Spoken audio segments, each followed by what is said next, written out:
We're speaking with Andrew Whitelaw from Thomas Elder Markets. I'm looking at thomaseldermarkets.com.au, Andrew, and looking like you're trying to give people a little bit of a sit back and take stock about what the real price of wheat is. Yes, we sort of, my colleague and I yesterday, we were looking at the CPI, the inflation rate in Australia. And inflation is obviously a big talking point at the moment for most people. And then we thought we'd have a bit of a look at, well, what is the price of grain and other commodities, cattle, sheep and wool? But what is the price of wheat done, since, the early 80s? And look, we see that prices, when we look at prices, we're looking at what is called nominal prices, or the price we receive today, yeah? So if we go to a local grain silo and say, what's the price? They'll give us a price. And over the course of time, that price has actually increased since the 1970s. But that doesn't take into account inflation. And so what we've done is rebased those prices to basically say, well, how much has prices changed over time when you take into account inflation? Because we know that, $1 in 1980 is worth a lot more than $1 in 2022. We can buy a lot more in the past than we can now. And so it's important to look at it this way. So what we see is that in current day dollars, if we look back at, say, 1980 to in the mid-80s, really, we're really talking about between $600 and $800 a ton. And then what has happened is basically we've seen those pricing decline basically in real terms, taking into account inflation, basically for the last 3 to 4 decades. So what I'm looking at your graph on the website that indicates that I guess we're talking in $1979. We're now at around just under $400 a tonne on the latest prices compared to around $800 a tonne at 1979. That's right, yeah. So I guess that just goes to reinforce, doesn't it, the importance of innovation and farmers. There was a big story on Thursday morning regarding increased protein yield for wheat. Some researchers at University of Adelaide have discovered that we need to keep finding ways to get more out of the wheat because ultimately we're not getting paid the same amount for it. No, and so basically when we take into account inflation, wheat prices have been on a downward spiral. And to be honest, they've been on a downward spiral since the 1700s. And the reason behind that is that we're just producing more per hectare. We're more efficient, we're producing more. And even when we compare things, like the purchasing power of grain, that's one thing. But the other thing is, well, what is the purchasing power per hectare? And that's probably what farmers are looking at as well. How much am I producing per hectare? Because it's way up than it was 20, 30 years ago. And because we're producing more, we meet supply, which has kept prices sort of, downgraded, really. Yeah, I guess that's, you would always say from Thomas Elder Markets, it is a factor of the markets. Everyone's just producing so much more. If everyone got into coffee and started producing lots of coffee, that'd be real cheap as well. Exactly. It's just supply and demand. So looking on that side of things, when we look at, I guess, the supply end of the market, there's some problems now looming in the Northern Hemisphere with the weather. Yeah, so we've gone through, this last 4 months when it's really been all about the geopolitics in the market. It's all been about Putin invading Ukraine, sorry. But what we're doing now is we're starting to come into the middle of the year. And typically, the middle of the year is where most of the excitement in the grains industry happens on a global basis. So most of the world's grain is harvested between sort of May and August. And so what we're seeing now is that we're starting to get into that period where if something occurs in the Northern Hemisphere, if there's a bit of dryness, there's a frost, it starts to get the markets being a little bit twitchy.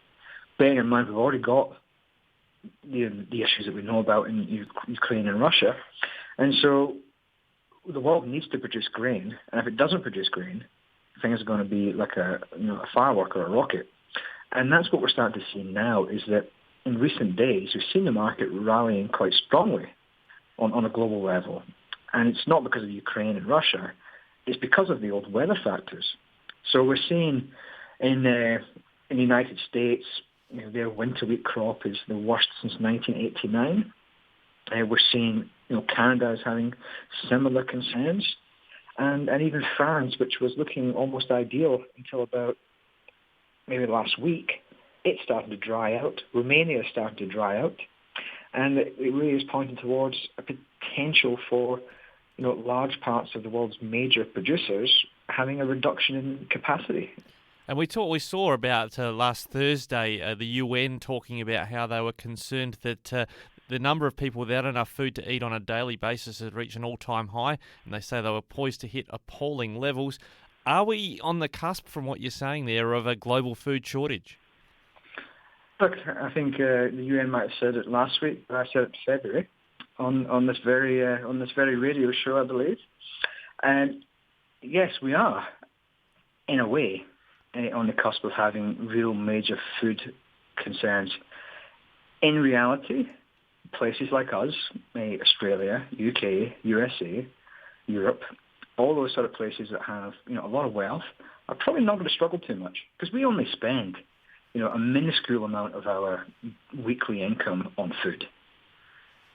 Places in the developing world, Kenya, Somalia, Libya, Tunisia, Egypt, all those type of countries, they spend a significant amount of their weekly income on food.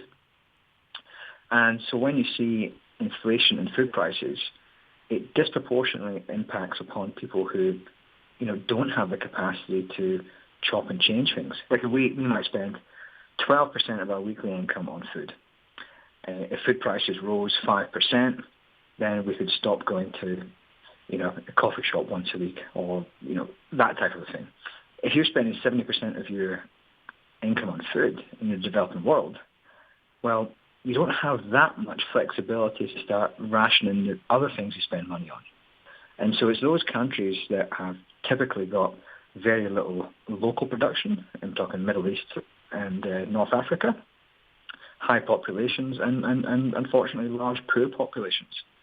And so it's going to be another unbalanced sort of a year. And we saw this in, the early part of the last decade, the Arab Spring, and that was caused by bread price increases. So it is a really genuine concern for large tracts of the world. Yeah, I guess here we are in a federal election campaign, and debate about cost of living and supermarket prices is a major driver of that, but it does pale into significance with, like you mentioned, the Arab Spring, where things can get very testy politically and even in unrest civilly if people don't have enough food. Does it put within this federal election campaign a colour on, I guess, what agriculture is producing, and whether we need to be looking also at the humanitarian side of food production, not just returns for farmers? Look, I think at the end of the day, parcels of grain, there's a huge global humanitarian program in the grains industry. Like the UN has a huge program of purchasing grain from parts of the world and then selling it into, or transporting it into those who need it.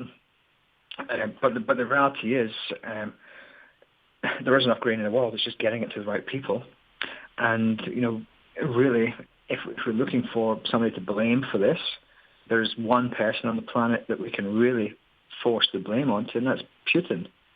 If he hadn't invaded Ukraine, then the likelihood is we would not be seeing the issues that we are seeing just now on a global foods basis.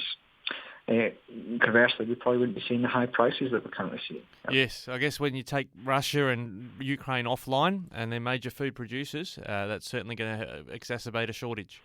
And also the major producers into those countries that are most at risk. Yeah.